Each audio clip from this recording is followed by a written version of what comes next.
guerre. Le Niger est en guerre. Les hommes et les femmes sont au front en longueur de journée. Des hommes tombent sous les balles assassines des terroristes. Ce n'est pas d'aujourd'hui. Des fils dignes de ce pays, les Modibo Kone, les Assimi Goïta, les Sadio Kamara, comment dirais-je, Aboulaye Maïga, qu'on appelle ça même, Aboudelman Tchani, toutes ces personnes-là, le capitaine Ibrahim Traoré, le commandant Yabré, Zergo, tous ces gens-là, ils ont décidé de prendre le taureau par les cornes, de donner leur vie, pour vous, pour nous. Et quand ces personnes aujourd'hui sont face, n'est-ce pas, à ceux qui savent faire le mieux, parce que s'engager d'abord dans l'armée, c'est faire donner sa vie. Un militaire, il faut le respecter. Parce que celui qui voit qui s'engage dans l'armée comme ça, il fait donner sa vie, de son sang, de son corps, partager, tapoter. C'est-à-dire qu'il dit, moi je suis là. Avant de s'en prendre à toi, ils vont s'en prendre d'abord à moi. Donc il donne sa poitrine. La première balle qui doit venir là, c'est lui que ça doit toucher d'abord. Il s'est donné en holocauste. Quand un militaire s'engage, il se donne en holocauste. Il met sa vie dans la balance. Il faut le respecter. Des soldats vont au front. Ils disent au revoir à leurs femmes, à leurs enfants. On ne sait pas s'ils vont revenir encore. D'autres s'en vont. Ils raccrochent le téléphone avec leurs femmes, leurs copines, leurs mamans. Ils vont au front. Arrivé, on dit non qu'il y a alerte, il s'en va. Ils perdent la vie. Ils sont nombreux. Il faut rendre un hommage appuyé aux soldats de l'AES. Il faut rendre un hommage appuyé à ses dignes fils. Revenons sur mon général, le général Sadio Kamara, fils digne de l'AES. Mais il a été érigé comme étant l'ennemi numéro 1 par tous les ennemis de l'AES, du Mali en particulier. Ben, c'est un homme qui ne fait pas dans la dentelle, un homme sérieux, un homme qui est dans la droiture, dans la vérité, ni à gauche, ni à droite. Le Mali d'abord. De 2000 à 2018, pardon, il a été toujours au front. De 2000 à 2018, toujours au front. Jamais dérobé. Il a fait tous les combats et il est de tous les combats. Si aujourd'hui, le Mali est sorti du gouffre et que les Maliens, les soldats maliens aujourd'hui sont équipés, c'est grâce aux militaires aujourd'hui qui sont au pouvoir. D'aucuns peuvent les dépeindre. La France où je suis, un général, paix à son âme, le général de Gaulle, a été président de la France. Dire qu'un militaire ne peut pas diriger un pays, ce n'est pas vrai. Dire qu'un militaire peut être aux affaires, ce n'est pas vrai. Et je répète encore, quand on vous dit que les militaires ont l'air pas dans les casernes, là, ce n'est pas vrai. Non, ce n'est pas vrai. Aux États-Unis, il y a un militaire là-bas. Aujourd'hui, ils prennent le Rwanda en exemple. Mais le président rwandais, c'est un militaire. Mais le Rwanda, c'est le pays le plus pauvre en Afrique. D'aucuns prennent le Rwanda en exemple ici. Mais c'est un militaire qui est là-bas. D'aucuns prennent en exemple John Rawlings au Ghana. Mais John Rawlings, c'était un militaire. Il a fait plusieurs coups d'État. Il a fait mettre sur le peloton d'exécution plusieurs ministres à l'époque qui ont été exécutés sur une plage à Accra. Si ma mémoire elle est bonne. Mais Rawlings, il est pris en exemple. Il est cité en exemple. Et donc, quand le pays est en danger, quand le pays est en souffrance, quand le pays est sous perfusion, à l'agonie, c'est l'armée qui est le dernier rempart. Mais le Mali, là, ils n'ont absolument rien demandé. Le Burkina n'a rien demandé. Le Niger n'a rien demandé. Mais les expéditionnistes, ceux qui sont allés, ceux qui ont la démocratie à distribuer comme des petits bouts de pain, mais ils sont allés instaurer la démocratie en Libye. À sa tête, un certain Nicolas Sarkozy. Qu'est-ce qu'ils sont allés faire? Sarkozy a fait quoi en Libye? On veut traiter les conséquences, mais et la cause? Pourquoi on veut renverser la donne? Pourquoi on veut faire comprendre aux gens que c'est les pays de l'AES qui ont tort? Et il y a des Africains qui avalent ça. Parce qu'il y a un narratif qui est bien huilé. Parce qu'il y a un narratif qui est bien peaufiné. La mayonnaise doit passer. Il y a des Africains qui avalent ça, qui gomment ça. Oh, pauvre Afrique. Pauvre Afrique. Il y a des Africains qui avalent ça. Partagez les gars. Il y a des Africains qui soutiennent ça. Attendez, j'ai partagé dans ma chaîne Telegram. Merci beaucoup, Mathieu Kerekou du Bénin. Merci beaucoup, Mathieu Kerekou du Bénin. Frères et sœurs, 2 secondes.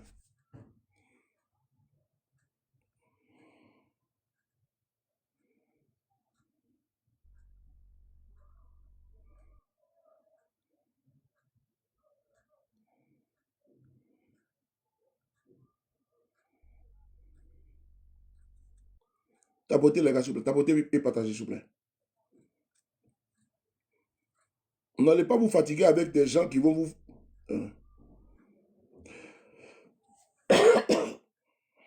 N'importe quel abruti va s'élever pour faire des analyses politiques. N'importe quel abruti. Voilà. Je continue, frères et sœurs. Vous savez, l'histoire là, les faits sont têtus. Un peuple sans histoire est un monde sans âme. Il faut soutenir les pays de l'AES. Sarkozy était en France ici. Sarkozy était en France. Il dit, lui, il va l'installer démocratie en Libye. Les gars, le bourreau ne peut pas devenir, n'est-ce pas, la victime, et la victime devenir le bourreau. On n'est pas d'accord. On ne peut pas travestir l'histoire. On ne peut pas travestir l'histoire, les gars. Pourquoi le bourreau, la victime va devenir bourreau? Pourquoi ceux qui ont causé ça, et ils sont couchés tranquillement dans les pays occidentaux, aux États-Unis, avec Barack Obama, qui était dans cette coalition de l'OTAN, sans oublier Sarkozy qui est couché en France tranquillement. Voici des gens qui sont allés intervenir, n'est-ce pas, en Libye. Ils ont tué Kadhafi. Et qu'est-ce qui s'est passé plus tard? La Libye était suramée, suréquipée. C'était une poudrière. Les terroristes sont venus se servir dans la poudrière. Là. Ils sont venus se servir à gogo, les véhicules, les armes. Parce que la Libye était vachement équipée. Depuis qu'ils ont enlevé Kadhafi là-haut, ils l'ont déjà là-haut. La Libye est en paix. Depuis qu'ils ont enlevé Kadhafi, parce que pour eux, Kadhafi était un tyran. Ok, on a compris. Maintenant, est-ce que la Libye là, c'est en paix? Pourquoi ils ne vont pas faire le service après-vente? C'est-à-dire, aller pacifier la Libye. Ils ont laissé la Libye dans les mains du général Haftar avec beaucoup de factions. Ils se sont divisés la Libye. Chacun a pris sa part. Ils ont balkanisé la Libye. Je répète, ils ont balkanisé la Libye. Chacun a pris son morceau de Libye. Maintenant, tous les pays maintenant de la sous-région, n'est-ce pas, qui sont frontaliers à la Libye, sont des pays qui sont maintenant en insécurité. Puisque les bandits armés, les terroristes, qui sont allés se servir dans la poudrière libyenne, mais ils ont dispatché les armes partout. L'insécurité, le grand banditisme, le terrorisme a été alimenté jusqu'à ce que les terroristes qui sont allés prendre les armes en Libye ont décidé même d'aller prendre le pouvoir au Mali. Oh Seigneur. Parce qu'ils ont eu des armes en Libye.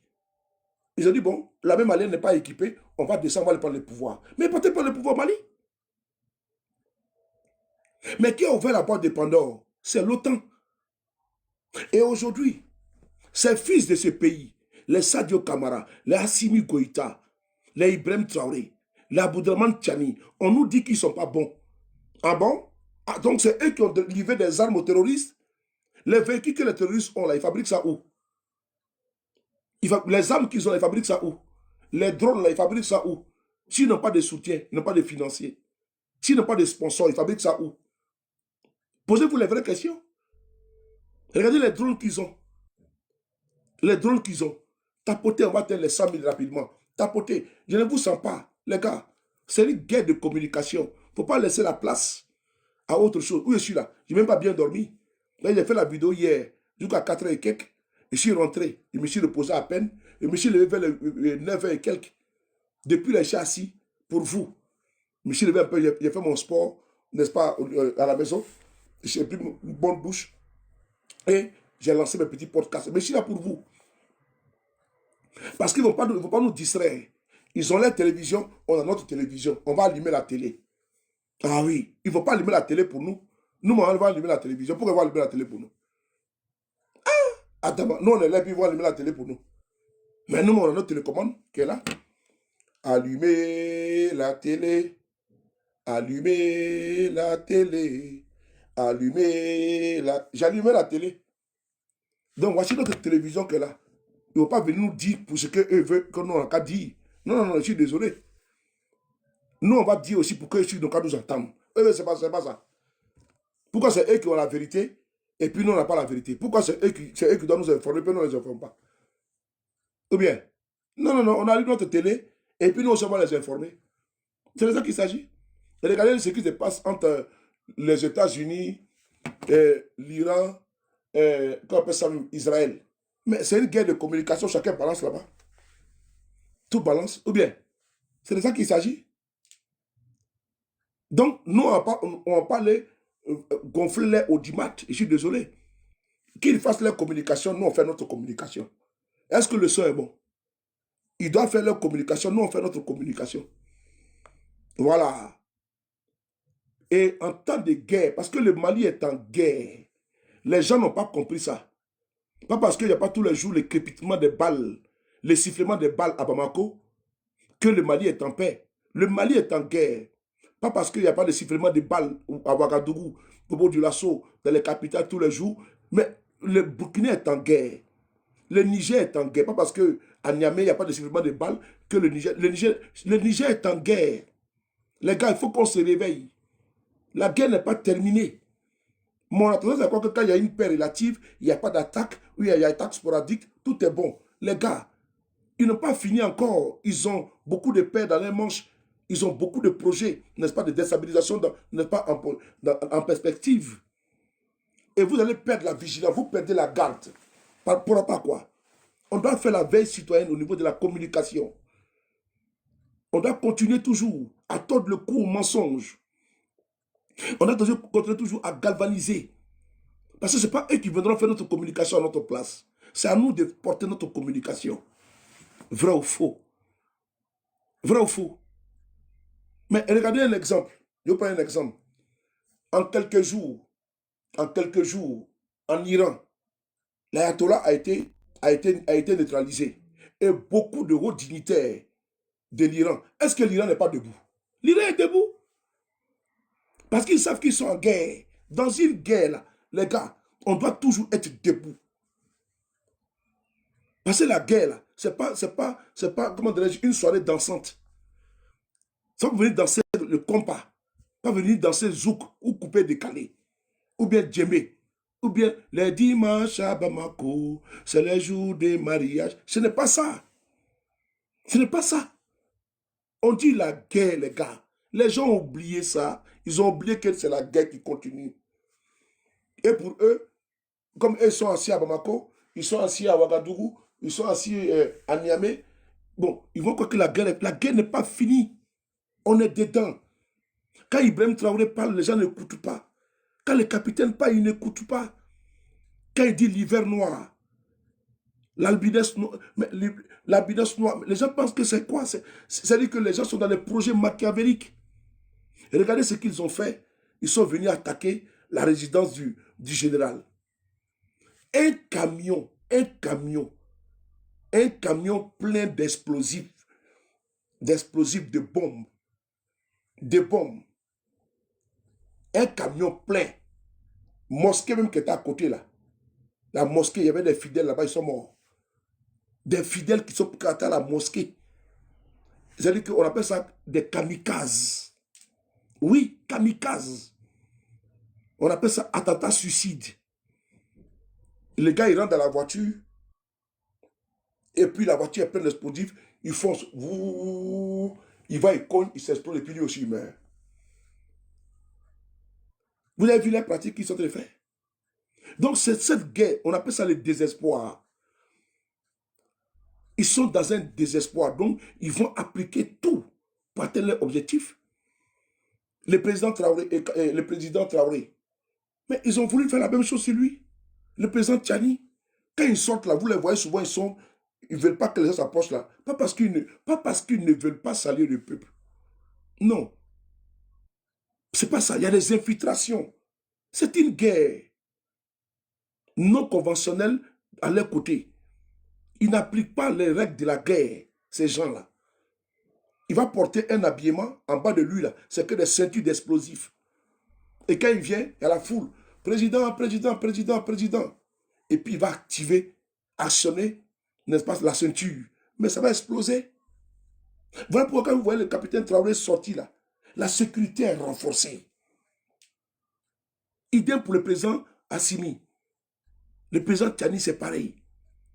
Nous-mêmes, souvent, là, on a mal quand on voit le président Traoré ou le président Tchani, tout, Assimi, on dit, hey, tiens, on ne sait jamais.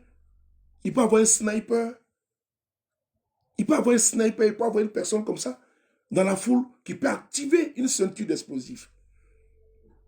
Donc, il faut comprendre que la guerre dans laquelle nous sommes là, frères et sœurs, il y a aussi la communication dedans. Je demande encore à mes frères de l'AES, si vous avez perdu, pour certains, vous avez dit, bon, on va attendre un peu. Chaque jour que Dieu crée, il n'y a pas d'heure pour la guerre. C'est H24. Il faut vivre en temps de guerre, comportement de guerre, attitude de guerre. Voilà pourquoi moi je dis que moi je suis bircé pour la communication. Je l'ai déjà dit. Je me suis donné en holocauste. Ils ont tout dit de nous. Ils ont voulu nous dénigrer. Non, ils sont payés comme ci, comme ça. Tous ces bobards. On est laissé debout. On est laissé droit. Moi, comment tu vois, plus belle? On est laissé droit. C'est la ça que nous sommes. Je vous demande de ne pas perdre la garde.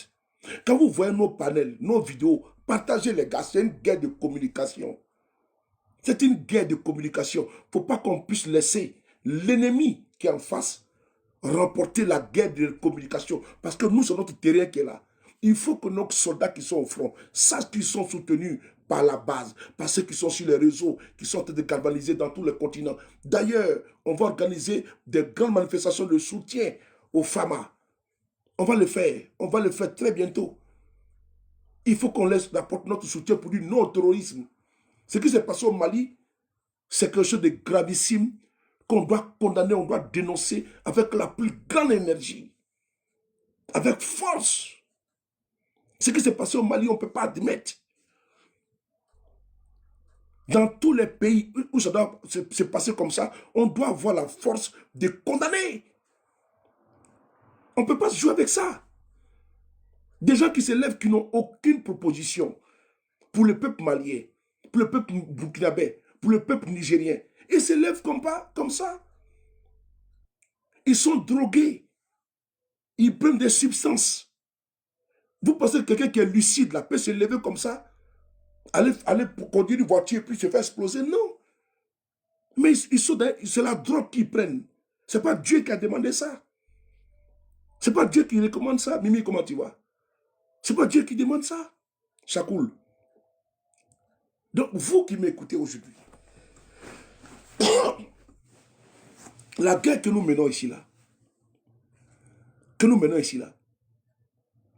que ce soit Azawad, que ce soit FLA, FL quelque chose comme ça là, FL terroriste, voilà, que ce soit Jinim, Al-Qaïda, c'est un blanc bonnet blanc, c'est des terroristes.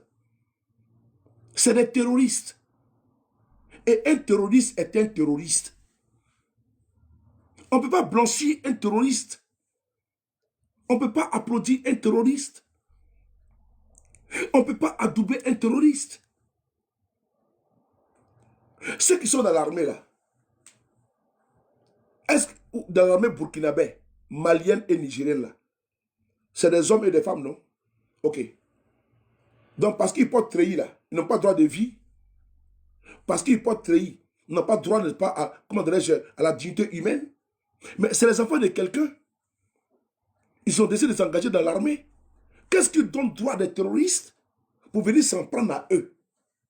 Qu'est-ce qui leur donne le droit? Qu'est-ce qui leur donne le droit? Toi, ton frère, il est militaire. Ton mari est militaire. Ton petit frère est militaire. Ton enfant est militaire. Tu es content, tu dis que ton fils est militaire, il l'envoie en mission. Et un terroriste vient comme ça, et puis il tire sur lui. Et puis il meurt. Tu vas accepter ça? Tu vas accepter ça? Non, sérieusement. Parce que lui, son seul crime, c'est de protéger son pays. C'est quoi les crimes des soldats maliens? C'est quoi les crimes des soldats maliens? C'est quel crime qu'ils ont commis? Parce qu'ils protègent la terre de leurs ancêtres. Pour toi, pour tes enfants, pour que tes enfants vivent en sécurité. Profitent des richesses du pays, du développement du pays, de la santé du pays, de l'économie du pays. Parce que le diamant qui sera vendu, l'or, le manganèse, tout ça là, pour que tout le monde puisse en bénéficier. Donc lui, les militaires protègent ça pour tout le monde. Quels sont les crimes du militaire burkinabé? Le militaire burkinabé, il a fait quoi aujourd'hui? Son seul crime, parce qu'il protège son pays. Mais ce n'est pas le capitaine Ibrahim Traoré qui protège. Ici, désolé, c'est le Burkina Faso qui protège. Les soldats burkinabés là, ce n'est pas le capitaine Ibé qui protège. Parce que l'armée burkinabé, ce n'est pas écrit dessus, l'armée de Ibé. C'est écrit l'armée burkinabé.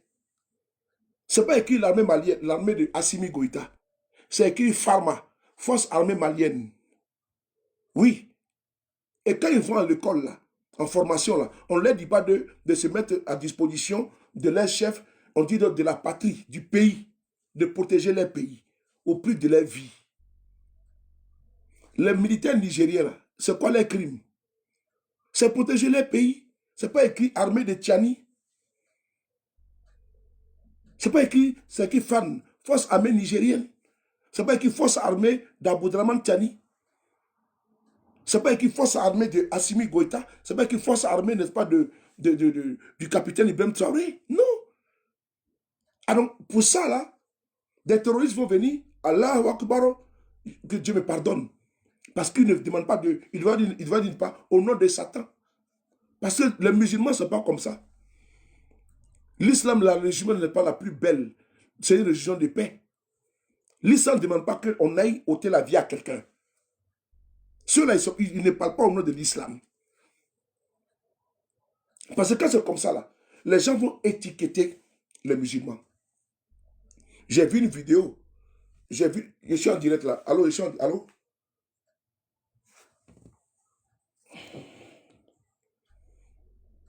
Je pense que c'est pour une information. Ah, ils sont en train de me signaler, Ils sont en train de me signaler là. Je pense que c'est pour une information importante. Ma personne, comment tu vois? Je suis en direct là, je suis en direct.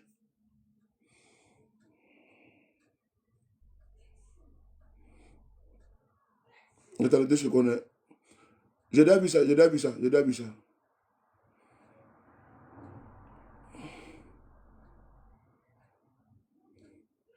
Ah bon?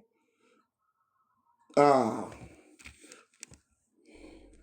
Ma personne, je te rappelle, donc, comme je coupe là, Dieu merci que je n'ai pas parlé de ça d'abord. Merci beaucoup. Mais attends, je te rappelle. J'ai une bonne nouvelle qui vient. On va d'abord vérifier avant qu'on puisse... L'armée malienne, burkinabé, nigérienne, ce n'est pas l'armée qui appartient au général Assimi, au général Tchani ou bien au capitaine Courage Ibrahim Traoré. C'est l'armée du peuple. Parce que les Burkinabés ont soif de paix, de sécurité et de quiétude. Ils ont cotisé combien? Ils ont cotisé, les Burkinabés, 500 milliards l'année passée pour les pays, pour les soldats. Ils mettent l'argent à la poche, les 100 francs, les 1000 francs, 500 milliards. N'acceptez pas que les gens viennent vous dire que les pays de l'AES là, non, c'est les militaires, non. Je suis désolé.